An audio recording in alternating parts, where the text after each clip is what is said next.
Top quality और consistent performance के लिए सिर्फ सिल्वर पंप्स एंड मोटर्स, नाम याद रखना। જો તમે લસણ ખાતા હો તો આ સમાચાર તમારા માટે છે। તમારા રસોડામાં પણ લસણ હોય તો તમારે સાવધાન થઈ જવાની જરૂર છે।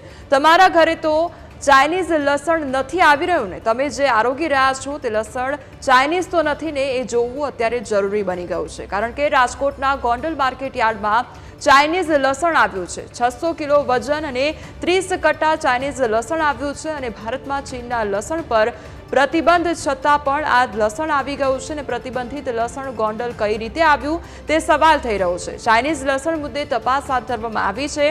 યાર્ડના સત્તાધીશો અને વેપારીઓએ તપાસ પણ હાથ ધરી છે। લસણ કોનું છે, ક્યાંથી આવ્યું, કોણે મંગાવ્યું તે અંગે પણ તપાસ કરવામાં આવી રહી છે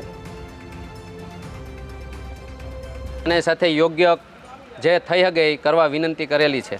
તો હવે આનું જે ઘટે એ કરવું જરૂરી છે। આ લસણ ચાઇના આવવાથી ખેડૂતોને ઘણું નુકસાન છે અને 2006 અંદાજે 2006 થી ભારતની અંદર આ લસણ બેન્ડ છે। મતલબ આ અત્યારે એક શું કહો દાણ ચોરીનો માલ આવ્યો ને એ રીતનું માલ અમને જાણવા મળ્યું છે કે આ એક દાણ ચોરીનો માલ છે।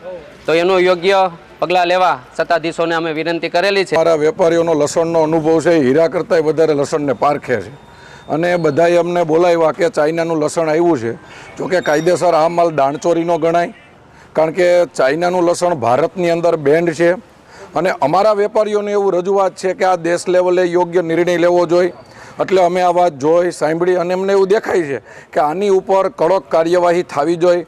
અમે આજે રાજ્ય સરકારમાં માન્ય મુખ્યમંત્રી શ્રી ગૃહમંત્રી સુધી અમે રજૂઆત કરશું અને ભારત દેશની અંદર જ્યાં જ્યાંથી આ લસણ ઘૂસતું હોય એને બંધ કરવું પડે, કારણ કે આ માર્કેટિંગ યાર્ડ ખેડૂતોના માર્કેટિંગ યાર્ડ છે અને ખેડૂતોના નુકસાનીની ભોગે કોઈ પણ આવી પ્રવૃત્તિ ચલાવી લેવામાં ન આવે એના માટે અમે રાજ્ય સરકારને અને કેન્દ્ર સરકારને કડકમાં કડક રજૂઆત કરશું। અમારે ત્યાંથી વાયા ઉપલેટાથી લસણ આવ્યું છે, 30 કટ્ટા જેવું લસણ આવ્યું છે અને અમારા વેપારીઓની જાણ હોય એ એક્ઝેક્ટ બરાબર હોય એટલે આના ઉપર વ્યવસ્થિત તપાસ કરવામાં આવશે।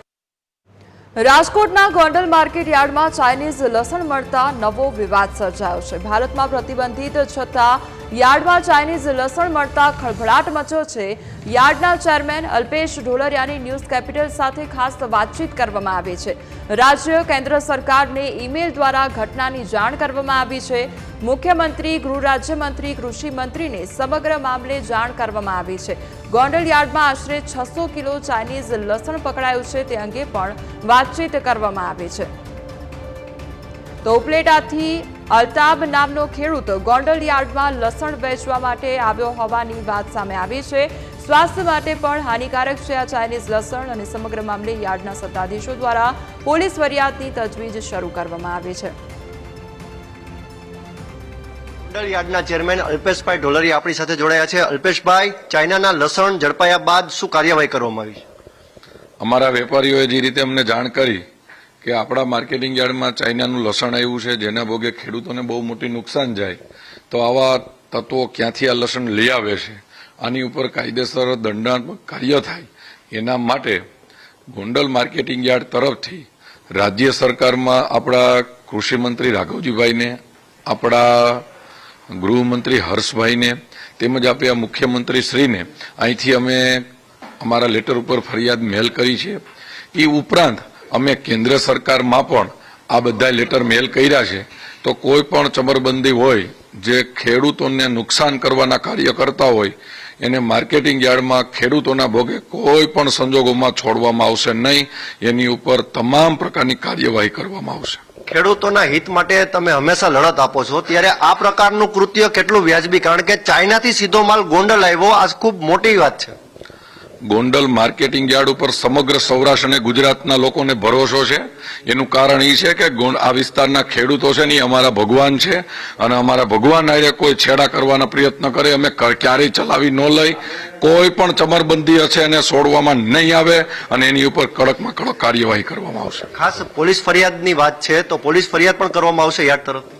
અત્યારે અમે સરકારમાં જાણ કરાવી છે, અમે પોલીસની ગાઈડલાઈન પણ લીધી છે કે આની અંદર કઈ રીતે કાર્યવાહી થાય। કાલે એસપી સાહેબ પણ અમને મળ્યા છે, ટેલિફોનિક ચર્ચા થઈ છે, એટલે જે કઈ રીતે કાર્યવાહી થશે તમામ પ્રકારના નિર્ણય આવા તત્વો પર કરવામાં આવશે। આ પ્રકારના કૃત્ય પાછળનું કારણ શું હોઈ શકે? દાણચોરો જે છે તે સક્રિય એટલા બન્યા છે કે હવે ગોંડલ સુધી તેના તાર પહોંચ્યા છે.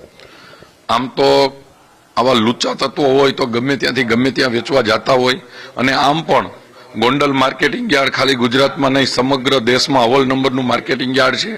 એટલે જાજો માલ આવતો હોય તો આવા ઘૂસણખોરિયા લોકોને એવી અપેક્ષા હોય કે અહીંયા માલ વેચાઈ જાય, એના માટે આવા પ્રયત્ન કરતા હોય છે.